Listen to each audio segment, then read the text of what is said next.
بہت شکریہ حامد علی اختر صاحب اور صلاح کار کی پوری ٹیم. میں مطلب شکریہ جو ہے وہ کچھ لوگ کہتے ہیں کہ شکریہ اگر آپ کا تعلق کسی سے ہے قریبی تو لفظ شکریہ سے مغارت کی بو بھی آتی ہے، تو اس لیے بہت سے لوگ شکریہ ادا نہیں کرتے. لیکن بہرحال شکریہ ادا کرنا چاہیے اور اس سے جو محبت ہے بہرحال اس کا اظہار تو ہوتا ہے. تو اب یہ اردو اکیڈمی یا دہلی سرکار نے کیوں یہ قدم اٹھایا، مجھے کیوں پھر منتخب کیا، یہ تو وہی جانتے ہوں گے. لیکن مجھے لوگوں نے یہ بتایا وہاں پر کہ صاحب یہ گفتگو ہوئی کہ جب سے دہلی میں یہ سرکار آئی ہے، حالانکہ میرا تو سیاست سے اور سرکاروں سے اور پارٹیوں سے کوئی تعلق نہیں، تو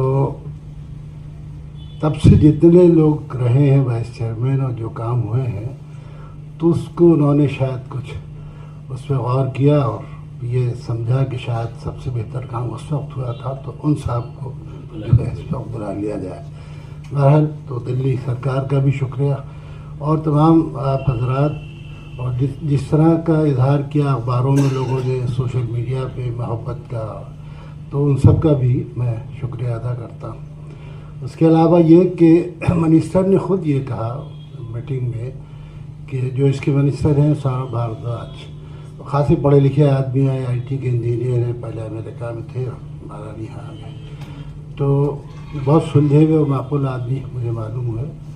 انہوں نے کہا کہ صاحب ہم معلوم نہیں کہ ہم اپنا 100% کر پائیں گے کہ نہیں کر پائیں گے جس طرح کے حالات ہیں، لیکن یہ کہ کوشش کریں گے. اور آپ سب بھی گورننگ کونسل کے لوگوں سے انہوں نے کہا کہ کوشش کیجئے کہ جتنا زیادہ سے زیادہ ہو سکے شور کم ہو، کام زیادہ ہو. اس لیے کہ شور ہوتا ہے تو پھر وہ پالیٹکس جو ہے وہ جاگ جاتی ہے، تو ان کا شور نہ ہو، کام ہوتا رہے. تو میں نے کہا کہ صاحب یہ تو اردو والے ہیں اور یہ ادب کے لوگ ہیں، تو یہ شور وور نہیں کرتے، خاموشی سے کام کرتے ہیں. اگر آپ کا ساتھ اور جو جس طرح کی چیزیں چاہیے وہ ملتی رہیں تو انشاءاللہ کام ہوگا. بہرحال تو یہ حامد صاحب نے یہ محفل سجا دی. حالانکہ یہ ایک بار گئے، انہوں نے کہا صاحب بہت مبارک ہو، تو وہ کافی تھا، اس کی ضرورت نہیں تھی. بہرحال تو میں کچھ شعر پیش کر دیتا ہوں اس موقع پر. اچھا، یہ جو ہے یہ کام میں بھی کرنے لگا، حالانکہ مجھے اس میں جو ہے گڑبڑ ہو جاتی ہے، کبھی کبھی مجھے تلاش کرنی پڑے گی.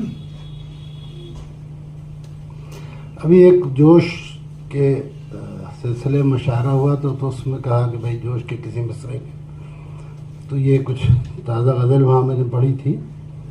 تو جوش کا مصرعہ تھا کہ محفوظ صاحب اجازت ہے، تو یہ تھا کہ فکری ٹھہری تو دل کو فکر خوباں کیوں نہ ہو. یہ جوش ملی آبادی کا مصرعہ تھا. وہ تو نظم کے شاعر تھے لیکن بہرحال غزل بھی کہتے تھے. تو میں نے اس میں کچھ اشعار کہے، وہ ملاحظہ کر لیجئے کہ مطلب یہ ہے محفوظ صاحب کہ گہرے سناٹے میں کچھ سنگن سی پناہ کیوں نہ ہو. گہرے سناٹے میں کچھ سنگن سی پناہ کیوں نہ ہو. گہرے سناٹے میں کچھ سنگن سی پناہ کیوں نہ ہو. کچھ نہ ہونے میں ہی کچھ ہونے کا امکان کیوں نہ ہو. گہرے سناٹے میں کچھ سنگن سی پناہ کیوں نہ ہو. کچھ نہ ہونے میں ہی کچھ ہونے کا امکان کیوں نہ ہو. اور یہ ملاحظہ کیجئے کہ مسخ چہروں جھوٹی آوازوں سے کیوں الجھے رہے. مسخ چہروں جھوٹی آوازوں سے کیوں الجھے رہے. فکر ہی ٹھہری تو دل کو فکر خوباں کیوں نہ ہو. یہ گراہ ہے، مسخ چہروں جھوٹی آوازوں سے کیوں الجھے رہے. فکر ہی ٹھہری تو دل کو فکر خوباں کیوں نہ ہو. اور یہ شعر بھی ملاحظہ کیجئے کہ بجھتے لفظوں کے دیے سب لے کے آئے ہیں تو پھر. بجھتے لفظوں کے دیے سب لے کے آئے ہیں تو پھر میری خاموشی سے محفل میں چراغاں کیوں نہ ہو. مجھتے لفظوں کے دیے سب لے کے آئے ہیں تو پھر میری خاموشی سے محفل میں چراغاں کیوں نہ ہو. میری خاموشی سے محفل میں چراغاں کیوں نہ ہو. اور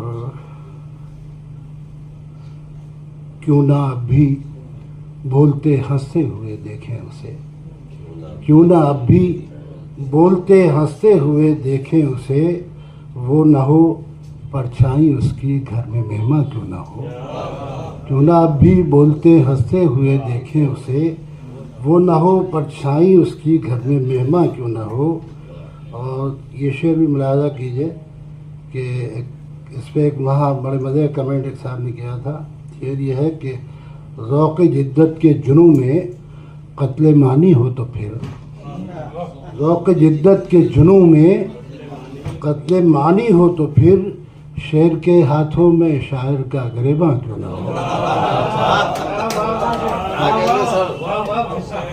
ذوق جدت کے جنوں میں قتل معنی ہو تو پھر شعر کے ہاتھوں میں شاعر کا گریباں کیوں نہ ہو. شعر کے ہاتھوں میں شاعر کا گریباں کیوں نہ ہو. اور باعث عبرت زمانے کے لیے شہپر رسول.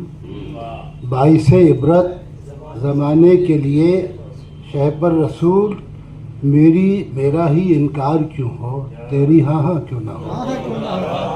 باعث عبرت زمانے کے لیے شہپر رسول. میرا ہی انکار کیوں ہو تیری ہاں ہاں کیوں نہ ہو.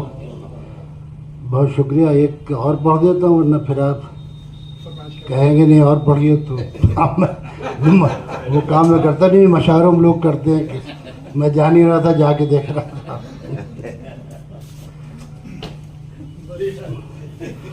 دیکھیے کچھ شعر ہے. دیکھیے سیل ممتنائی غزل ہے کہ جھکی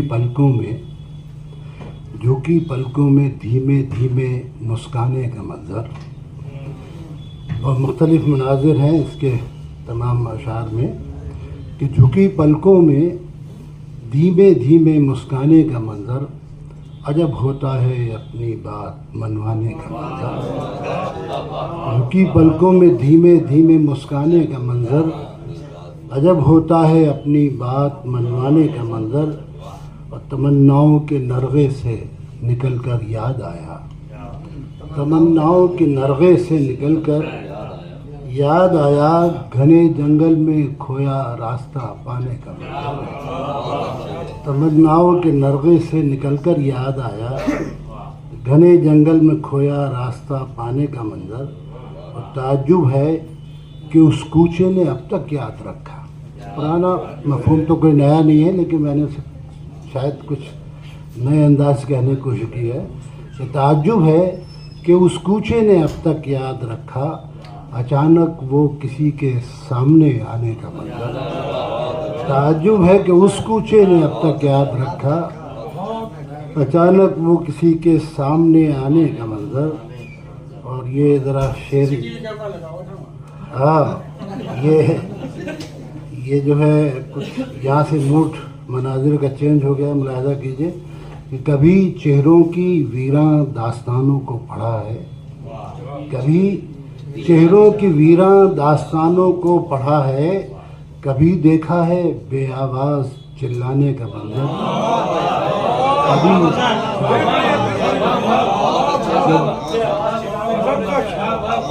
کبھی چہروں کی ویراں داستانوں کو پڑھا ہے.